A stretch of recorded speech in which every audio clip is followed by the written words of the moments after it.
Buenas tardes, yo soy Samuel van der Sleven, escritor de terror exclusivamente. Y bueno, empecé a escribir como hace mucho, como a los 15 años si no me equivoco. Y de a poco he empezado a publicar de manera paulatina. Y este fue mi primer libro que lo publiqué el año 2022 si no me equivoco, con 7 ediciones, que es una editorial de Valparaíso creo, o por ahí. Pero está como en ese, está cerca de Santiago pero no tan cerca. Y bueno, este es mi primer libro y también les quiero comentar que como que actualmente sacan un segundo libro, que es una novela de terror que la mandé como antes de ayer, lo mandé de la editorial para que ya la versión corregida, entonces ahora empezar con el trabajo de diagramación y creación de portada y según yo debería salir como en marzo. Bueno, ahora volviendo al tema. Este es el primer libro que se llama Aberraciones, que es una antología de cuentos de terror. Y bueno, a la hora de hacerlo yo me puse una pregunta de que uno en la vida nomás tiene un solo libro, o sea, un primer libro me refiero. Porque después uno puede sacar varios, pero solo hay uno que va a ser el primero. Entonces, bajo esa premisa me puse a pensar de que quería algo como que me hiciera sentido a mí como quien soy o lo que quiero hacer como escritor como tal. Entonces, preguntando a mí mismo qué quería hacer, yo dije que quería hacer un homenaje a los escritores que a mí me inspiraron a escribir. Entonces, me puse a pensar y bueno, sobra decir que mi literatura favorita es la de terror, evidentemente. Bram Stoker, Mary Shelley, Lovecraft, Poe, etc. Y entonces en eso me dije, ya, voy a hacer una antología de terror donde cada cuento sea un tópico de la literatura de terror específico. Así un cuento de fantasmas, uno de vampiros, uno de aliens, y así hasta lograr los 12. Y bueno, así creé este libro y ahora voy a continuar, ahora voy a leer uno de los cuentos para mostrarles. Y bueno, me da risa porque justo el que voy a leer es el que no es un tópico como tal, porque aparte de los tópicos como tal, también hay lugares que se repiten mucho en la literatura de terror. Y personalmente el que voy a leer se trata sobre el pozo, donde tenemos el pozo del péndulo de Poe, el color que cayó del cielo de Lovecraft, que se trata de algo que cayó como del cielo en un pozo y después empieza como a absorber la vida. El aljibe de María Enríquez, que se trata de una familia como que la hace brujería a la hija menor y a ella le ponen todos los traumas de la familia, se lo colocan solo a ella. O 1922, si no me equivoco, de Stephen King, que habla como de un pueblo que creo que el hijo mató a alguien y lo tiene como en el pozo y así. Y bueno, este cuento se llama El pozo de Carlitos, que igual reúne una de mis fascinaciones o mis obsesiones favoritas como escritor, que son los niños monstruos, que me gusta mucho no sé si han visto la película La semilla de la maldad, la antigua sí, la en blanco y negro, porque la que sacaron un remake hace poco y esa es pésima, pero la primera es muy buena. Ya, entonces ahí como que se nace esa premisa de que si es que las personas nacen malas o se hacen malas. Entonces claro, pues al ver un niño uno piensa como a él no le ha pasado muchas cosas en su vida como para saber si es malo o no es malo. Bueno, vamos a empezar. Todo comenzó a los 8 años, cuando encontró un ratón muerto en el patio de su casa. Si ese día Carlitos hubiese ido a jugar con los chicos del barrio, lo más probable es que toda su vida hubiese sido muy distinta. Pero no, ellos no le agradaban a Carlitos, ni Carlitos a ellos. Los otros niños lo odiaban, lo miraban como si fuese un bicho raro, un monstruo, algo que no merecía vivir. Nunca lo invitaban a jugar y a la gran mayoría lo molestaba porque su padre murió de sobredosis. El hijo de los brazos de queso, le decían, el sin papá, el huérfano, el guacho. El ratón no llevaba mucho tiempo muerto, pero ya empezaba a oler mal gracias a que el sol caía directamente sobre él. Fue el destino. El niño lo encontró de pura casualidad mientras buscaba hormigas para quemar con su lupa, y en lugar de causarle asco como cualquier otro chico, sus ojos brillaron de emoción. La rata estaba tiesa, con las patas hacia arriba, y sus ojos eran completamente negros, como 2 pozos sin fondo. Moscas revoloteaban a su alrededor, y el pasto parecía huir del animal, formando en la tierra una especie de pedestal tétrico. El niño no solo sonrió por encontrar un juguete nuevo, sino también porque nunca antes había visto una rata en la vida real. Solo los conocía por la televisión. Él creía que eran feas y asquerosas, pero al ver una así, tiesa como un palo, su opinión cambió por completo. Muerta se veía dulce, tierna e inofensiva. Era un pequeño angelito peludo que sonreía con sus dientes torcidos. Con mucho cuidado, Carlitos levantó a la criatura del suelo y luego la entró a su casa para jugar con ella. Al niño le hizo especial ilusión tener de amigo un ratón muerto, pues sabía que el cadáver no se opondría a nada de lo que él dijese. Por primera vez en su vida se sintió acompañado. El niño y el ratón jugaron juntos toda la tarde. Sin embargo, en un momento de descuido en el que Carlitos fue al baño, la adicta madre del pequeño vio a la rata sobre la mesa y soltó un grito tan fuerte que el muchacho llegó a esconderse detrás de la ducha, sin siquiera alcanzar a subirse los pantalones. Enojada, la mujer empezó a echarle la culpa a sus vecinos. Ni por un segundo pensó que era obra de su hijo. Con una mueca de asco envolvió el cadáver con el mantel y luego lo tiró a la basura mientras el pequeño seguía oculto, creyendo que otra vez le habían entrado a robar. «Por favor, que no se lleven a mi amigo, Diosito, por favor», susurró el niño muerto de miedo. Carlitos lloró toda la noche después de que salió de su escondite y no encontró a su amigo. Estuvo triste y devastado por días. No tenía ánimos, no comía. Cada mañana se acordaba de lo bien que lo había pasado con aquel ratón. Cada tarde pensaba en todas las cosas que le faltó por hacer, pero por sobre todo cada noche se arrepintió de no haber alcanzado a ver cómo era su amiguito por dentro, por no haber palpado sus órganos, sentir la sangre corriendo por sus dedos, jugar con sus huesos y ver cuánto tiempo tardaba en descomponerse. Desde ese día algo cambió para siempre. Su siguiente amiga llegó 3 meses después. El niño venía cabizbajo de la casa de la única tía que se preocupaba por él.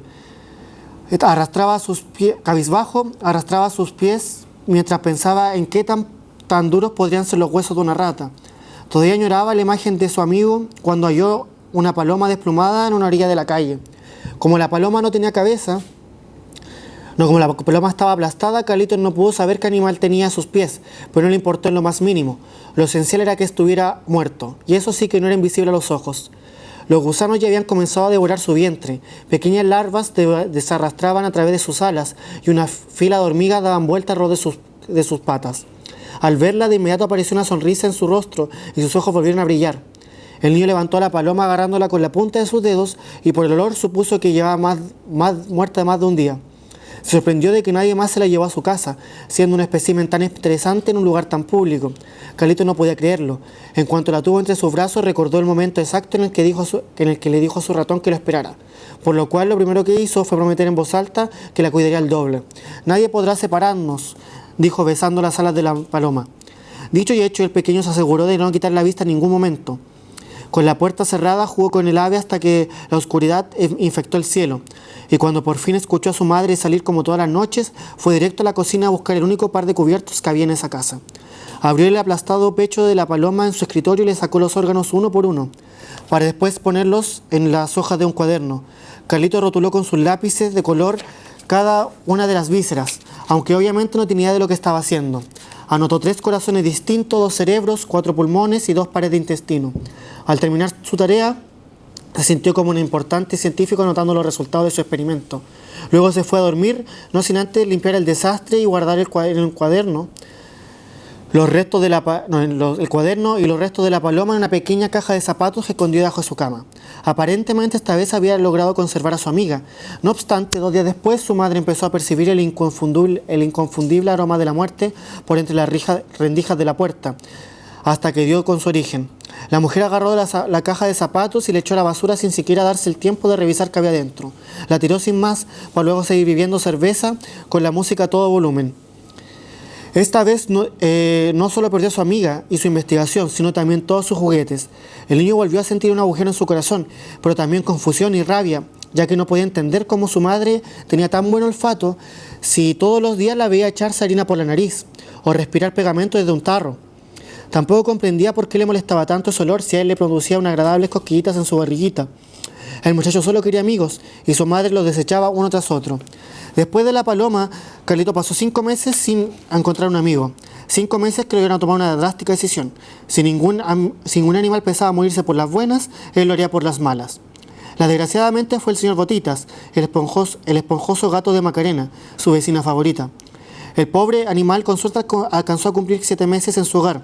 Era completamente negro y ni siquiera salía de su casa, por lo cual el niño tuvo que ingeniárselas durante varios días para poder atraparlo. Cabe decir que no escogió al señor Botitas por simple azar. Él eligió a ese gato porque en el fondo de su corazón le guardaba un profundo rencor, lo odiaba con todo su ser. Macarena es la única niña que en todo el barrio que hablaba con Carlitos, la única que no le tenía asco ni pena. La pequeña jugaba con él e incluso le invitaba a su casa de vez en cuando. Sin embargo, desde que el señor Botitas llegó a su vida, ella comenzó a ignorar a su vecino hasta que terminó olvidándolo por completo, a tal punto que dejó de saludarlo. El pequeño tocó la puerta de la casa 3 veces. En cuanto le abrieron, Carlitos les pidió a sus vecinos usar el teléfono para llamar a una tía. Los padres de Macarena vieron a la polera manchada, sus manos sucias y dijeron que sí al instante. El niño entró luciendo su mejor sonrisa y en el primer momento en que dejaron de mirarlo, agarró al gato del cuello e inmediatamente lo metió en su mochila. Luego volvió al teléfono, apretó botones al azar y después le dijo a sus vecinos que como su tía no contestaba, mejor iría a verla a su casa. Los adultos le dijeron que se cuidara, que cualquier cosa podía contar con ellos, y aunque el pequeño no les creyó, le dio las gracias varias veces para opacar los maullidos que provenían de su mochila. Carlitos fue directo a su patio con sus manos temblando de emoción. Sacó el gato de su bolso y lo primero que hizo después de analizar sus repugnantes ojos negros fue arrojarlo adentro de una enredadera de zarzas a ver cuánto tiempo tardaba en salir. Asustado y confundido, el señor Botitas comenzó a buscar la forma de escapar sin enterrarse las espinas. Mas cada vez que estaba a punto de lograrlo, el niño metía sus manos para volver a situarlo donde había empezado, tratando de que en el camino se le enterraran todas las espinas posibles. El gatito temblaba, chillaba de dolor, pero nadie más que Carlitos podía oírlo. El muchacho se sentó en el suelo con una sonrisa de oreja a oreja mientras miraba cómo el menino trataba de huir. Cuando la criatura estuvo empapada en sangre, decidió cambiar de método. Sacó el gato de las zarzas y entonces comenzó a tirarlo contra la muralla hasta que su pequeño cráneo no soportó más. Al igual que la paloma, una vez que el animal estuvo muerto, Carlitos abrió su pecho en el escritorio de su pieza. Esta vez lo pillaron con las manos en la masa, o más bien en las entrañas, en los intestinos. Sin previo aviso, su madre entró en la habitación fumando un cigarrillo y su mirada se fue directo a la sangre que corría por la mesa, a los servicios manchados, al gato, a los nervios. Su rostro cambió de inmediato. La ira tiñó su piel. Su mirada se volvió oscura y maligna y soltó un grito, y Carlitos también, y ella gritó más fuerte y el niño intentó huir, y todo fue un caos. La madre golpeó a su hijo, lo tiró al suelo y comenzó a patearlo mientras le escupía en la cara que era un monstruo, que estaba enfermo, que todos los días se arrepentía de haberlo parido y que lo mejor que podía hacer era morirse. Carlitos trató de cubrir su rostro, pero su madre alcanzó a impedirlo y luego le apagó el cigarro en la mejilla para darle una lección. «Nunca volveré a hacerlo, mamá. Mamá, para, por favor», chilló el niño mientras que el niño con la cara ardiendo, pero su madre no se detuvo. La mujer lo pateó hasta que se dio cuenta de que estaba inconsciente. Entonces pasaron 8 meses en los que Carlitos no dejó de pensar en todo lo que sintió con el gato. Siguió pensando en aquella maligna esa magia indescriptible que movió sus manos, en ese instinto desconocido, esa adrenalina y euforia que recorrieron cada parte de su ser mientras hacía sufrir al animal. Noche tras noche cerró sus ojos pidiéndole a Dios otra oportunidad para volver a sentir aquella alegría macabra que tanto le había gustado. Con el tiempo, sus fantasías de matar animales se hicieron mucho más fuertes. Sin embargo, no veían la luz por miedo a que su madre lo volviera a pillar. Claro que podía esperar a que ella cerrase sus ojos, pero Carlitos siempre se dormía primero. Tampoco podía arriesgarse a hacerlo mientras su madre salía con alguno de sus amigos que jamás se repetían, ya que nunca sabría con exactitud cuánto podría tardar en volver. A veces no volvía hasta el día siguiente, pero otras regresaba menos de 15 minutos. Además, generalmente llegaba mareada y se le había dado una paliza sobria, no querían imaginar lo que sería capaz de hacerle en ese estado. Un día de verano, el muchacho salió a recorrer el bosque que estaba a 4 cuadras de su casa. Un pequeño cerco de madera marcaba la frontera entre las casas y el mar de árboles que había al otro lado. Ningún niño se atrevía a entrar en el bosque porque todo el mundo decía que estaba lleno de fantasmas y gente muerta. Ninguno, excepto Carlitos. Él solo le temía a su madre. El niño entró sin mucha expectativa, solo quería conocer el lugar y escaparse del insoportable calor del verano. Caminó por el único sendero, cruzó una cancha de tierra, atravesó unas zarzas y luego esquivó unos troncos que parecían un montón de brazos descuartizados. Carlitos ya estaba a punto de devolverse al encontrar un lugar donde descansar cuando vio a lo lejos una extraña figura entre los arbustos. Se veía alta, cuadrada y tenía algo colgando de uno de sus pilares. De inmediato corrió en esa dirección como si su vida dependiera de ello, porque pensó que podría tratarse de una casa en ruinas, el sitio perfecto para hallar un ratón. Carlitos no encontró ninguna rata, pero sí un pozo. No, un pozo no, el pozo. Aquello que sin duda buscaba hace tiempo, pero que no se percató hasta ese entonces. El pozo estaba detrás de unos matorrales, oculto entre las sombras. A su alrededor no había nada, como si algo maldito habitara en su interior, y ni siquiera los árboles quisieran acercarse. De su estructura de piedra salían 2 tablas gruesas que sostenían un palo del que colgaba un trozo de cuerda magullada. La cuerda era agitada por el escaso viento que llegaba a ese lugar.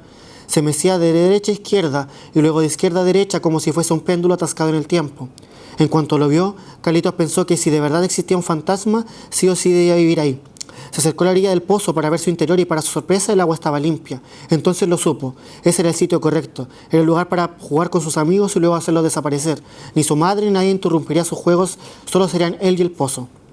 «Te amo», susurró acariciando sus tablas. El niño se emocionó tanto con su nuevo descubrimiento que apenas abrió los ojos a la mañana siguiente, guardó en su mochila los únicos juguetes que le quedaban y salió en busca de un amiguito. No obstante, esta vez fue muy distinta a la anterior. Antes, Carlito había elegido a su presa con varios días de anticipación, había pensado en cada detalle e incluso había hecho un plan. En cambio, ahora iba sin ninguna idea. Solo tenía claro: matar, desollar y torturar. Pasaron horas y después de un largo rato buscando por aquí y por allá, escogió a un perro de su misma cuadra. Como siempre, tan inteligente, decidió atacar al más pequeño de todos. El desgraciado fue Cholo, un diminuto quiltro de color blanco que era cuidado por los vecinos del barrio. El niño creía que el perro era repugnante, siempre lo veía saltando con su falsa sonrisa apestosa o mendigándole cariño a cualquier persona. Para atraerlo se inspiró en uno de sus cuentos favoritos, en uno de los únicos cuentos que conocía, y lo guió hasta el pozo haciendo un caminito de migas de pan. El animal lo siguió contento, moviendo su cola durante todo el trayecto.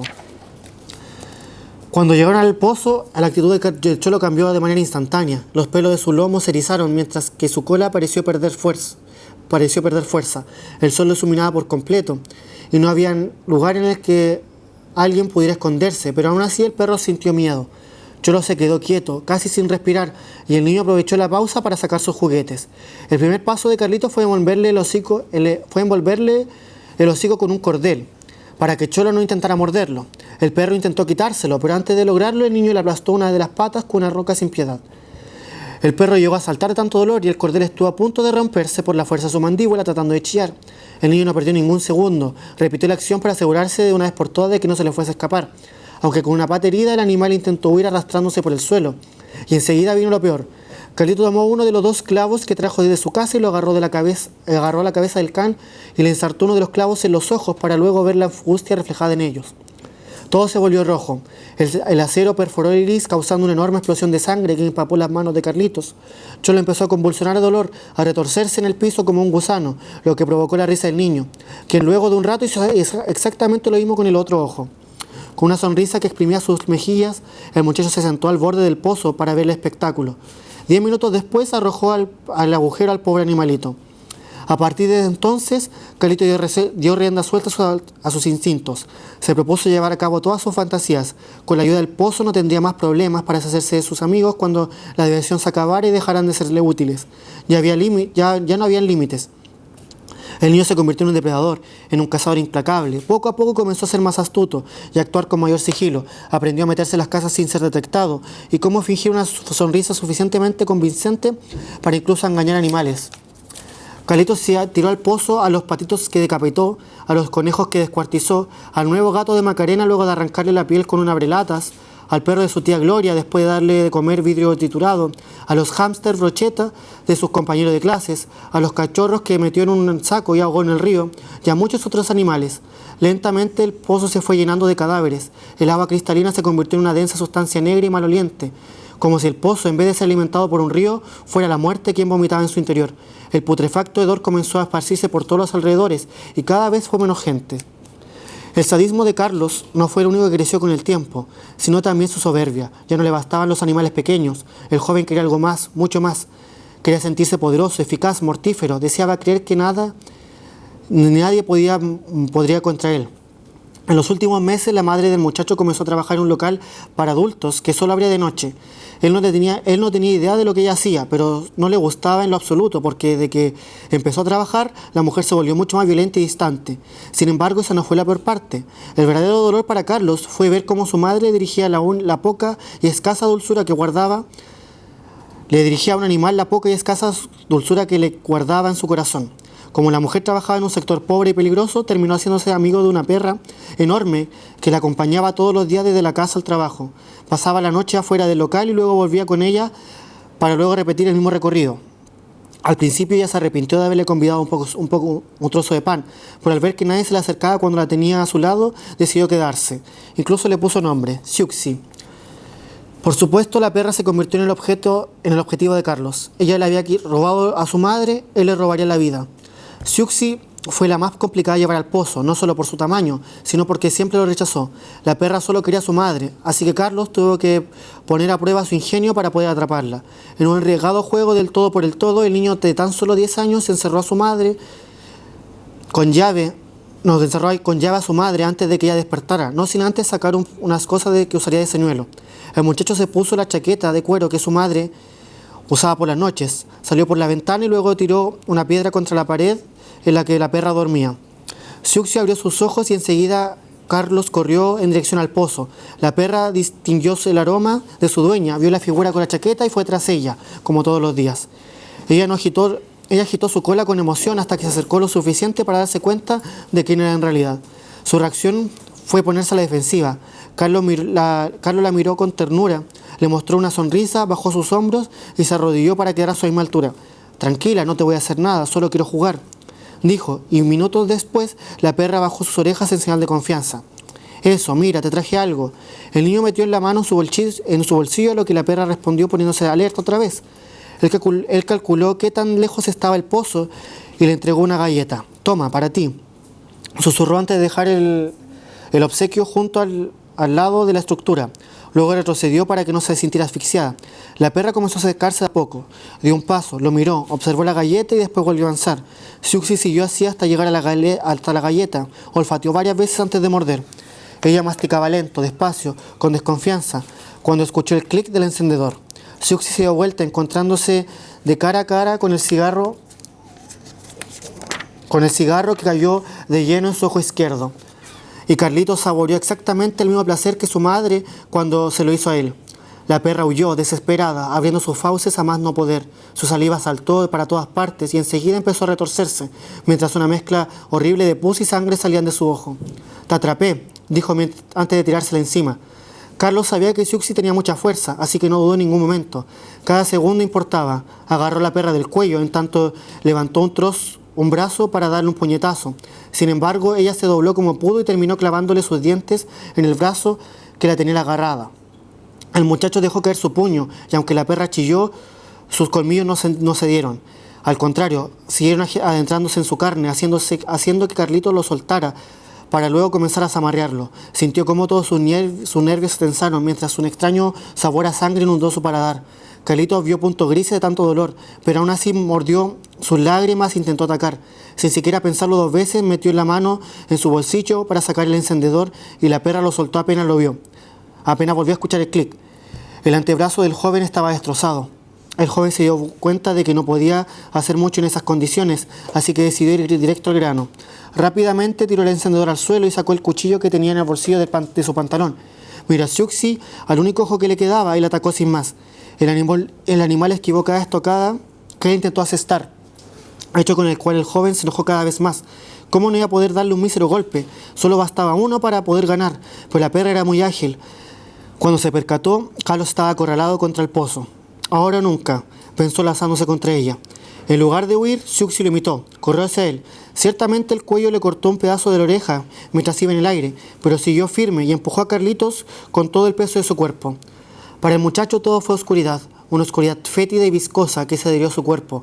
Entonces sintió el agua a su alrededor, comenzó a agitarse. Poco a poco las burbujas emergieron de todas partes. Inmediatamente Carlitos olvidó la mordida e intentó mover sus brazos para alcanzar los muros, pero le fue imposible. El agua era demasiado densa, pesada. Con suerte podía mantenerse a flote. Muerto de miedo, en aquella penumbra, sintió como unas garras rozaron su cuello. Lenguas rasparon sus brazos y colmillos parecieron incrustarse en cada centímetro de su piel. Cerró sus ojos para tratar de calmarse y buscar una forma de escapar, pero no pudo evitar imaginarse cómo sus víctimas se arremolinaban en torno a él para llevarlo a lo más profundo. El joven perdió los estribos y empezó a gritar, a pesar de que sabía que nadie podía oírlo. Sus propias súplicas desgarraron sus cuerdas vocales. Carlitos dio manotazos, pateó, intentó saltar, hizo de todo para mantenerse a flote, pero la muerte acumulada en el pozo lo retuvo hasta que su vida se extinguió.